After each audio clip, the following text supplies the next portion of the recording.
우리는 계속해서 수요일 저녁에 로마서 말씀을 강해 말씀으로 함께 살펴보고 있습니다. 로마서 말씀이 참 어렵고 듣기에 힘든 내용이지만 이 말씀을 한 구절 한 구절 우리가 읽어나가고 하나님의 말씀을 들을 때에 우리의 영혼에 큰 유익이 되리라 확신합니다. 오늘 이 저녁 시간에도 하나님께서 우리에게 들려주시는 말씀을 통하여서 하나님의 큰 은혜를 받는 저와 여러분들이 되시기를 간절히 소원합니다.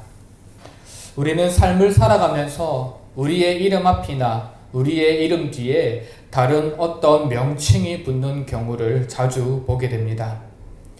이 명칭은 우리의 직책이나 직분이나 혹은 우리가 지금 처해 있는 현재의 상태를 나타내는 말입니다. 저는 저희 부모님이 계신 고향에 내려가면 한 가정의 아들로서의 신분을 가집니다. 그리고 결혼을 했는데 집에 들어가면은 한 아내의 남편으로서의 역할을 감당하게 됩니다. 교회에서는 정성호 전도사라고 해서 전도사의 직분을 가지고 교회를 섬기고 있습니다. 학교에서는 열심히 공부하는 학생으로서 마땅히 그 신분에 맞게 행동을 하고 살아갑니다. 여러분들도 마찬가지이지 않습니까? 교회에서 성도로, 집사로, 권사로 직분을 받았을 때 그 명칭이 여러분들의 정체성을 드러내줍니다. 그만큼 하나님을 더 사랑해야 하고 그만큼 더 교회를 섬겨야 함을 나타냅니다. 사회에서 일을 할 때도 마찬가지입니다. 나는 사장입니다. 나는 부장입니다. 나는 팀장입니다. 라고 말을 할 때에 그런 명칭들이 여러분들의 직책과 위치를 드러내주고 여러분들이 가지고 있는 정체성을 드러내주게 됩니다. 그리고 그 정체성에 그 직책에 부여된 일을 하루하루 감당하면서 살아갑니다. 이러한 명칭은 종교적인 문제와 연결시킬 때에 중요한 정체성을 더욱 명확하게 드러내줍니다. 나는 유대인입니다 라고 말하는 순간 유대인이라는 그 말 한마디에 우리는 많은 것을 추론해 볼 수 있습니다. 첫 번째로는 이스라엘 사람의 후예이다 라는 것을 생각해 볼 수가 있고, 두 번째로는 이들은 신약 성경에 기록된 예수님을 메시아로 받아들이지 않는다는 사실을 우리는 생각해 볼 수 있습니다. 또 세 번째로는 이들은 아주 뛰어난 머리를 가지고 있어서 전 세계의 경제를 좌우할 만큼 큰 힘이 있다라는 것을 생각해 볼 수 있습니다. 나는 이슬람 교도입니다 라고 말을 할 때도 마찬가지입니다. 나는 알라신을 믿습니다. 나는 돼지고기를 먹지 않습니다. 나는 코란에서 말하는 그 일을 알라신을 위해서 어떤 일이든 감당할 수 있습니다 라고 말을 하는 것을 우리는 생각해 볼 수 있습니다.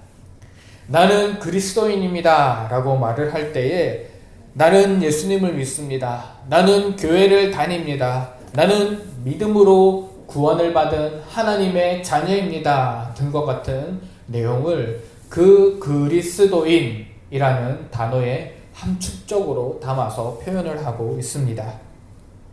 그러나 우리가 이런 명칭을 우리가 가진 정체성을 드러내면서 삶을 살아갈 때에 우리가 잊고 살아가는 것이 있습니다.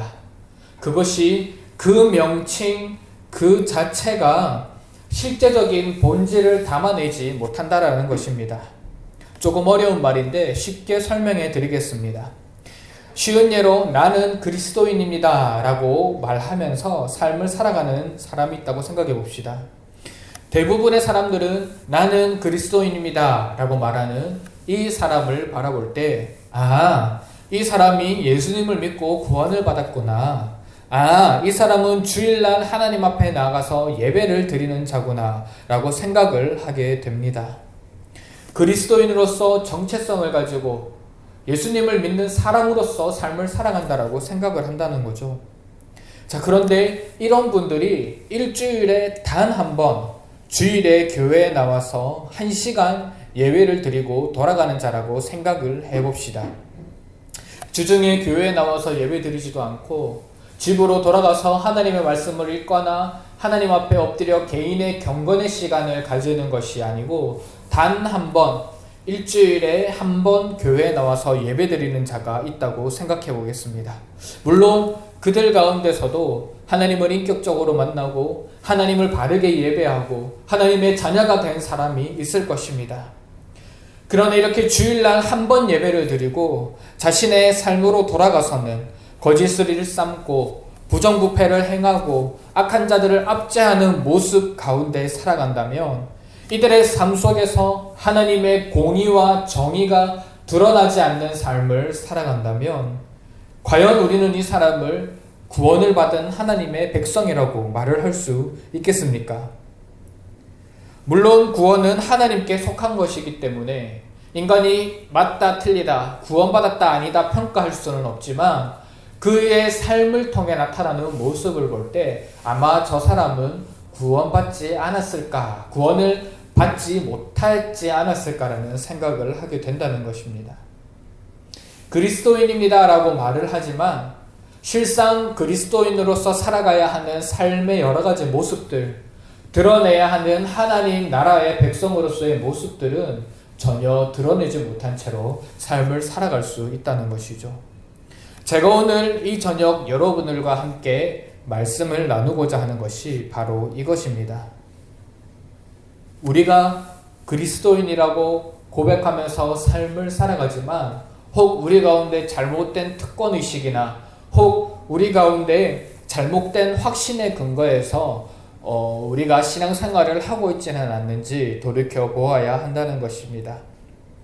오늘 이 저녁 우리는 로마서 강의 7번째 시간으로 로마서 2장 17절 이하의 말씀을 통해서 잘못된 특권의식, 잘못된 확신이라는 이 두 가지의 내용을 함께 살펴보고자 합니다.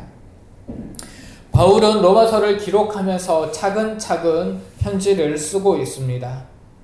1장에서는 하나님의 복음에 대해서 복음은 오직 믿음으로 말미암아 의에 이르게 된다라는 것을 설명하고 있고 그리고 하나님 없는 사람들의 비참함과 그 사람들의 더러운 삶에 대해서 기록을 하고 있습니다.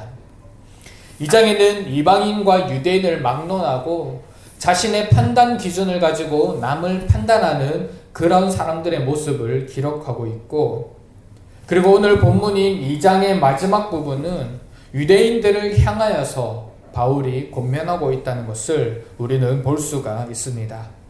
먼저 바울은 17절 말씀에 유대인으로 불리는 내가 라고 말씀을 시작합니다. 바울은 이전까지 이방인과 유대인 가리는 것 없이 인류 전반에 대해서 비판을 했고 또 12절 말씀부터 16절 말씀까지는 유대인과 이방인들 두 부류들에게 함께 비판을 가했고 본문 말씀인 17절부터 29절까지 말씀은 본격적으로 유대인들의 내용을 국한해서 그들에게 권면을 하고 있는 것입니다. 한글 번역 부분에서 생략된 부분이 있는데 헬라어 원문을 보면은 가정법이 사용이 되어 있습니다. 그래서 이 17절 처음 말씀을 바르게 해석한다면 만일 내가 유대인으로 불리우고 라고 번역을 하게 됩니다. 바울은 계속해서 당시에 유대인들이 가지고 있었던 자기 자신들에 대해서 생각하고 있었던 내용들에 대해서 설명을 하고 있습니다. 만일 내가 유대인이라고 불리는데 내가 율법을 의지하며 하나님을 자랑하며 율법의 교훈을 받아 하나님의 뜻을 알고 지극히 선한 것을 분간하며 맹인의 길을 인도하는 자요 어두움에 있는 자의 빛이요 율법에 있는 지식과 진리의 모본을 가진 자로서 어리석은 자의 교사요 어린아이의 선생이라고 스스로 믿으니 라고 기록되어 있습니다. 그렇습니다. 당시의 유대인들은 이방인들과는 다른 자신들은 구별된 존재, 자신들은 특별한 존재라고 생각을 했습니다. 이들에게는 특권의식이 있었습니다. 왜냐하면 하나님께서 자신의 조상들에게 나타나셔서 율법을 허락하여 주시고 하나님과 교제하게 할 수 있는 은혜를 허락해 주셨기 때문입니다.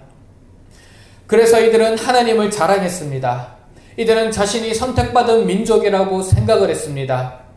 이들은 자신은 다른 이방인들과는 다른 존재, 차원이 다른 존재라고 생각을 하면서 살아갔던 것입니다. 이들이 하나님을 자랑했던 것은 하나님께서 진실로 우리를 구원하여 주셨다라는 구원에 감격하는 마음의 감사의 고백으로 하나님을 자랑한 것이 아닙니다.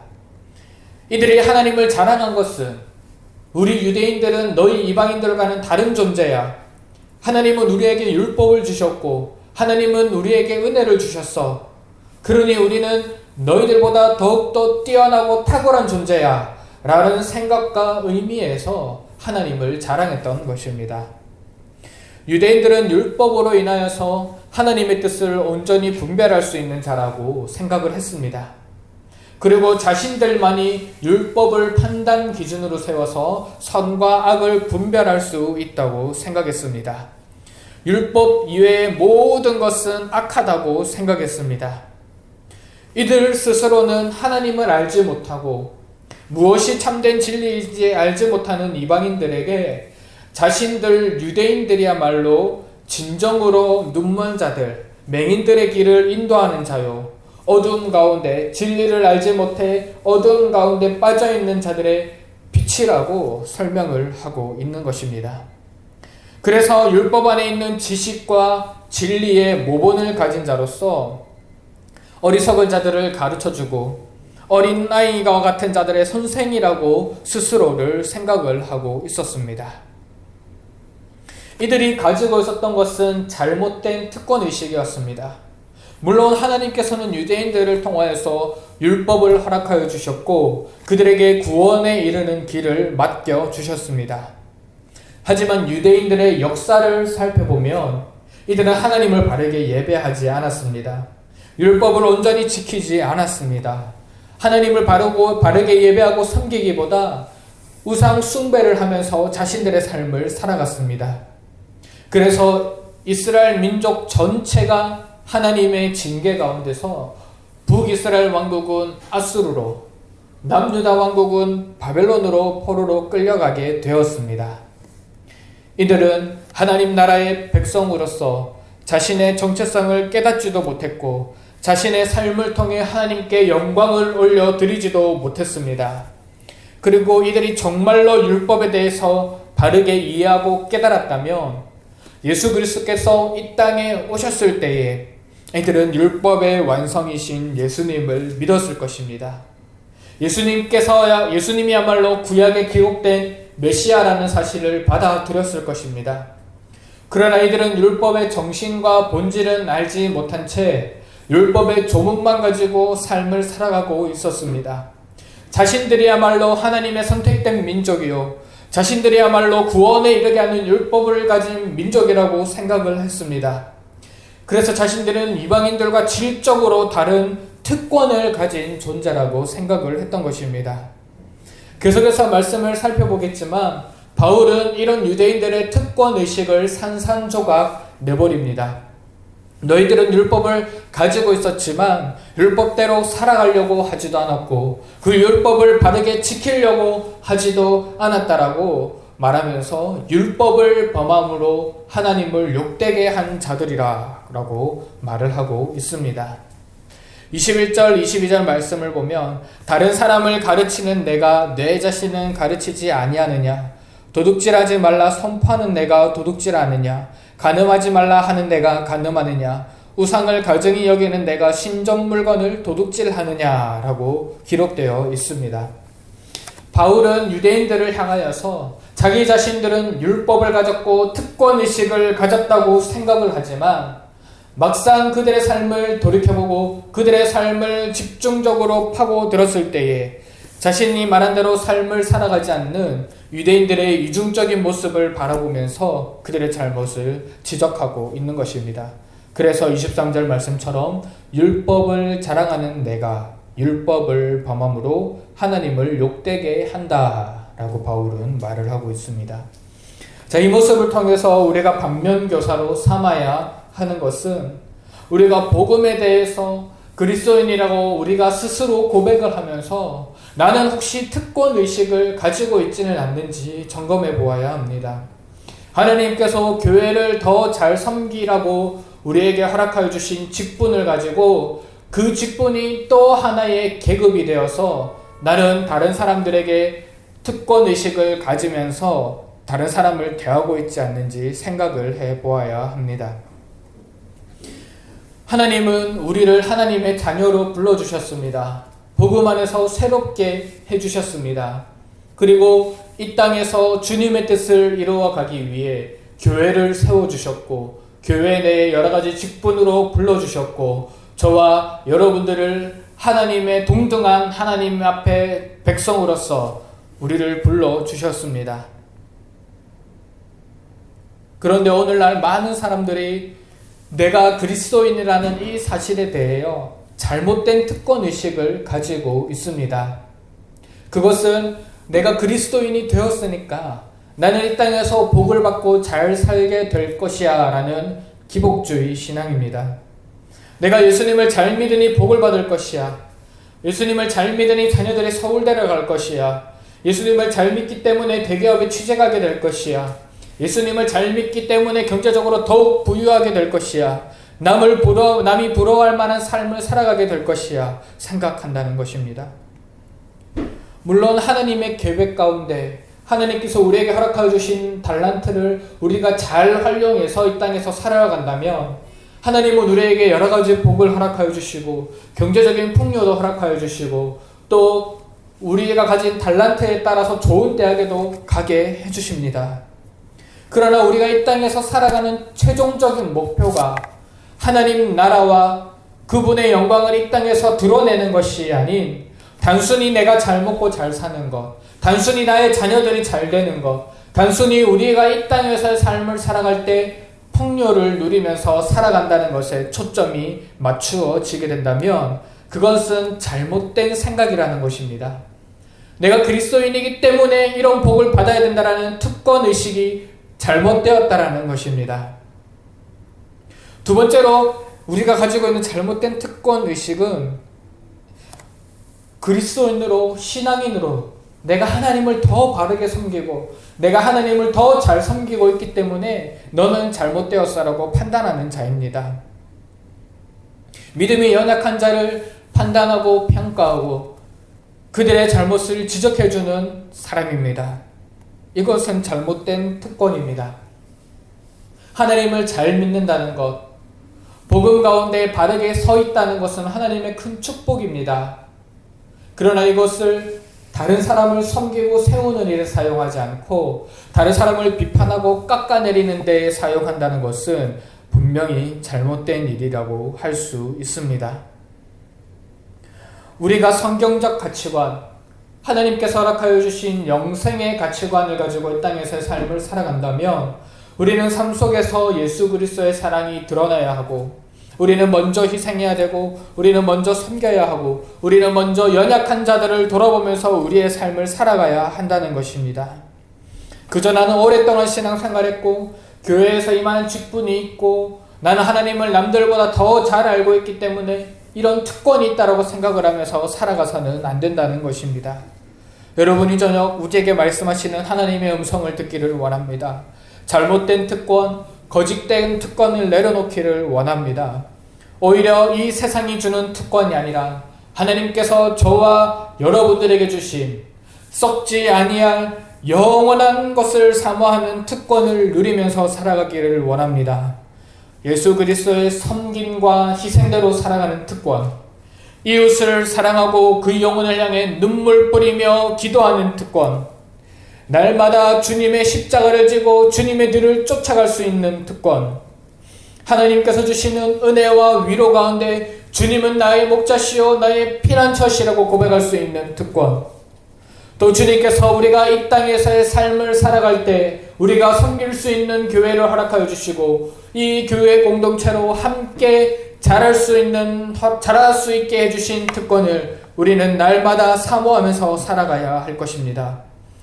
오늘 이 저녁 우리의 모습을 점검하면서 잘못된 특권은 내려놓고 하나님께서 저와 여러분들에게 주신 그 은혜의 특권으로 우리의 신앙의 삶을 채우는 저와 여러분들이 되시기를 간절히 소원합니다. 두 번째로는 우리가 잘못된 확신 가운데 있지는 않는지 점검해 보아야 합니다. 25절 이하의 말씀입니다. 바울은 유대인들이 가지고 있는 율법에 대하여 잘못된 특권 의식에 대해서 지적을 하고 난 뒤에 이번에는 이들이 가지고 있는 잘못된 확신에 대해서 설명합니다. 그것은 할례에 대한 것입니다. 이스라엘 백성 중에 남자로 태어난 자는 누구나 다 할례를 받아야 했습니다. 할례라는 것은 하나님의 백성이 되었다라는 것을 나타내는 언약의 표징입니다. 이는 바울이 로마서를 기록할 당시에 이 초대교회 때에 많은 이방인들이 유대인으로 들어와서 유대인으로 개종하기 위해서는 반드시 할례를 거쳐야 했습니다. 당시에 수많은 유대인들이 지중해 전역으로 흩어져서 디아스포라의 삶을 살아갔는데 이런 유대인들의 모습을 보면서 회당에 들어가기를 원하고 유대인의 무리로 들어가기를 원하는 많은 이방인들이 있었습니다. 그러나 이들이 유대교에 가입하지 못한 가장 큰 이유가 할례라는 의식을 거행해야 했기 때문입니다. 따라서 이방인들은 유대교에 대하여 긍정적인 입장만을 취하고 회당에 출입하는 자들이 많았습니다. 이처럼 할례는 아주 중요한 의식이었습니다. 하나님의 선택된 백성임을 나타내는 표시였습니다. 그러나 바울은 이 유대인들이 가지고 있는 할례에 대한 잘못된 확신도 지적하며 다시 한번 생각할 수 있도록 만듭니다. 율법의 조문대로 살아가지 못하는 당시의 유대인들을 비판하면서 25절 말씀에 이렇게 말을 하고 있습니다. 내가 율법을 행하면 할례가 유익하나 만일 율법을 범하면 내 할례는 무할례가 되느니라. 그리고 26절 27절 말씀에는 아주 충격적인 말을 합니다. 그런즉 무할례자가 율법의 규례를 지키면 그 무할례를 할례와 같이 여길 것이 아니냐. 또한 본래 무할례자가 율법을 온전히 지키면 율법 조문과 할례를 가지고 율법을 범하는 너를 정죄하지 아니하겠느냐. 율법을 가지고 다른 사람을 정죄할 수 있는 사람은 유대인밖에 없었습니다. 그러나 바울은 지금 본문 말씀을 통해 이제는 이방인들이 율법의 조문을 지키면 원래는 할례가 없는 자들이었는데 이제는 할례가 있는 자와 같이 되었다라고 설명을 하고 있습니다. 그리고 이제는 이방인들이 율법을 어기고 있는 유대인들을 정죄할 수 있는 위치를 가지게 된다고 바울은 설명하고 있습니다. 그리고 28절, 29절 말씀에 바울은 이 장 말씀의 핵심을 가르칩니다. 우리 다 함께 읽어보도록 하겠습니다. 시작. 무릇 표면적 유대인이 유대인이 아니요 표면적 육신의 할례가 아니니라. 오직 이면적 유대인이 유대인이며 할례는 마음에 할지니 영에 있고 율법 조문에 있지 아니한 것이라. 그 칭찬이 사람에게서가 아니요 다만 하느님에게서니라. 아멘. 바울은 다시 한번 여기서 율법과 할례의 본질에 대해서 설명합니다. 겉으로 보이는 유대인이 다 유대인이 아니라고 설명합니다. 육신의 할례를 받은 자들이 다 하나님의 언약의 백성이 아니라고 설명합니다. 겉으로 드러난 유대인이 아니라 육신의 할례를 받은 자들이 아니라 이면적 유대인이 진정한 유대인이고 마음의 할례를 받은 자들이 진정한 할례를 받았다라고 설명을 하고 있습니다. 이로 인해 유대인과 이방인의 경계를 무너뜨립니다. 복음 앞에서는 만인이 다 평등함을 설명하고 있습니다. 하나님께서 구약시대에 타락한 남북국 이스라엘 백성들을 향하여서 너희들이 마음의 할례를 향하라 라고 하신 이 말씀을 바울은 지금 선지자적인 마음으로 외치고 있는 것입니다. 바울은 할례의 문제를 설명하면서 유대인들이 가지고 있었던 잘못된 확신에 도전했습니다. 나는 유대인으로 태어났으니 하나님의 백성이야 라고 생각했던 자들에게 나는 할례를 받았으니까 진정한 하나님의 언약의 백성이야 라고 생각했던 자들에게 그것이 잘못되었다라고 담대하게 선언합니다.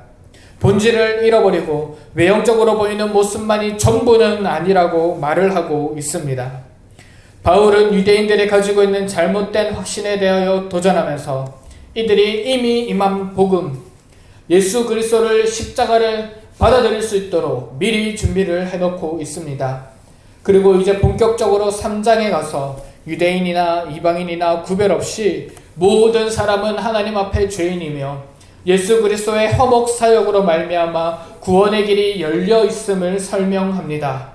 오직 믿음으로 말미암아 구원을 받을 수 있다고 설명하는 것입니다. 사랑하는 성도 여러분, 유대인들은 확신 가운데 있었습니다. 이들은 육신적으로 유대인의 혈통 속에 있었고 언약의 표지였던 할례를 행하였기 때문에 자신들이야말로 진정한 하나님의 백성이라고 생각을 했습니다. 자신들이야말로 진정으로 구원 안에 있는 자들이라고 생각했습니다.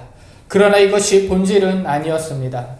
바울은 이면적 유대인이 진정한 유대인이며 마음의 할례를 받은 자가 성령으로 인하여서 진정한 하나님의 백성이라고 선언을 하고 있습니다. 하나님은 이 본문 말씀을 통해 오늘 저와 여러분들에게 도전해 주십니다. 우리는 혹시 잘못된 확신 가운데 빠져 있지 않은지 돌아보았으면 좋겠습니다. 나는 매주 교회를 다니니까, 나는 하나님을 찬양하고 예배를 하고 있으니까 하나님의 백성이 되었어, 나는 하나님의 자녀야 라고 생각을 하고 있지는 않습니까? 사실 오늘 많은 한국교회 성도님들께서 이런 모습 속에 신앙생활을 하고 있습니다. 그들은 진정한 복음의 능력을 깨닫지 못하고 그들은 진정으로 마음의 할례를 가지고 살아가지 못하고 있습니다. 만약 그들이 그렇다면 어떻게 이 사회가 이토록 타락할 수가 있으며 어떻게 이 사회가 이토록 부정부패가 가득한 사회가 될 수 있겠습니까?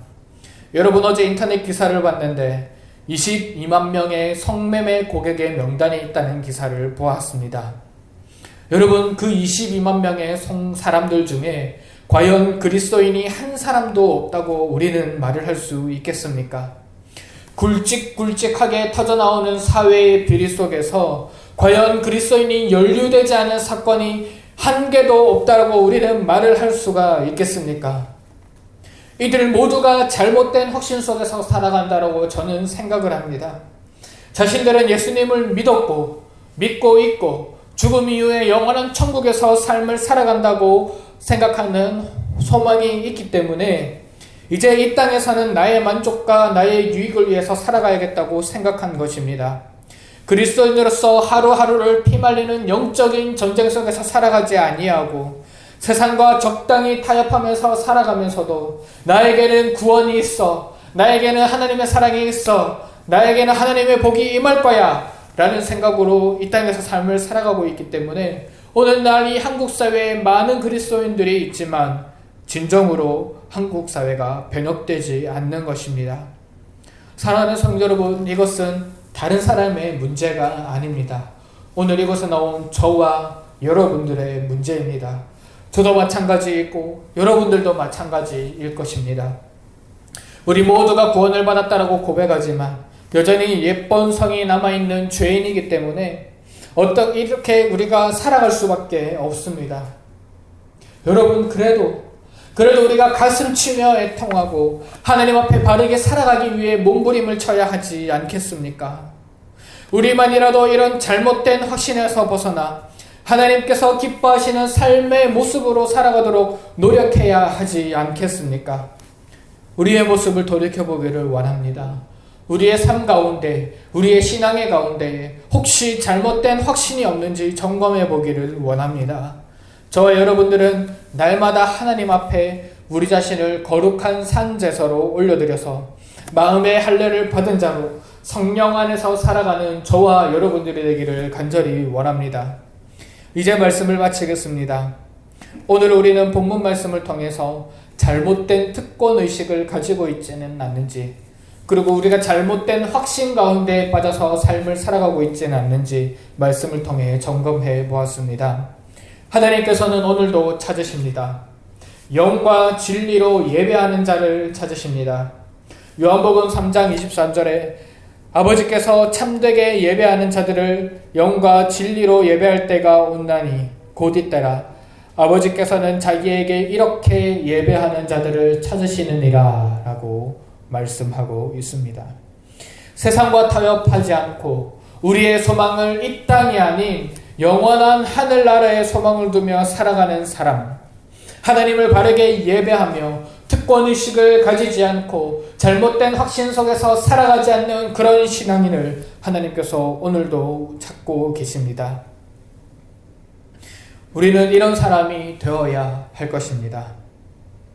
이 땅에서 우리를 통해 이루고자 하시는 하나님의 나라가 무엇인지 고민하면서 모든 특권의식을 내려놓고 모든 잘못된 확신을 내려놓고 우리가 먼저 삶을 통해 하나님을 바르게 예배하는 자로서 살아가기를 원합니다.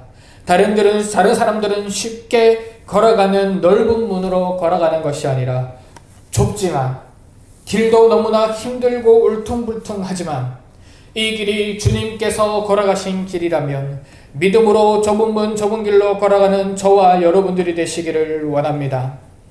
특권의식, 잘못된 확신을 내려놓고 날마다 하나님을 의지하면서 순례의 길을 걸어갈 수 있는 저와 여러분들이 되시기를 간절히 소원합니다. 기도하겠습니다.